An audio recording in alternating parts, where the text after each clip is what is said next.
నువ్వు నిజంగా దేవుని కొరకు నమ్మకంగా బతుకుతూ, నీతిగా జీవిస్తూ, నిజాయితీగా దేవుని కొరకు బతుకుతున్నట్లయితే నీ భక్తిని బట్టి దేవుడు ఏం చేస్తుంది తెలుసా? కష్టమైన సుఖమైన పరిస్థితులు ఎట్లా ఉన్నా సరే నిన్ను కదిలించబడకుండా స్థిరంగా చేస్తాడు దేవుడు. చూడండి, కొండలు చూడండి, పర్వతాలు చూడండి. గాలి తుఫాను వచ్చినప్పుడు, మన ఊర్ల మీదకి వచ్చినప్పుడు ఊర్లలో చాలా ఇళ్ళను పడిపోతాయి, కానీ గుట్ట మీద లేక పర్వతాల మీద ఏం కథల మీద స్థిరంగా అట్లాగే పర్వతం అట్లాగే ఉంటుంది.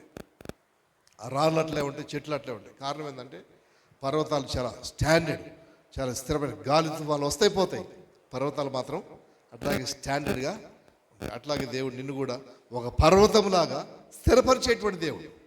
గాలి తుఫానుకు కొట్టుకుపోర్చే దేవుడు కాదు. నీ భక్తి విశ్వాసాన్ని బట్టి దేవుడు నిన్ను స్థిరపరుస్తాడు. కాబట్టి నీ గాలి తుఫాన్ లాంటి సైతాను శోధనలు ఎన్నో రావచ్చు పోవచ్చు, అవి వస్తే పోతాయి, నీ జీవితం మాత్రం స్థిరంగా ఉంటుంది. దేవునికి స్తోత్రం. హల్లెలూయా, హల్లెలూయా.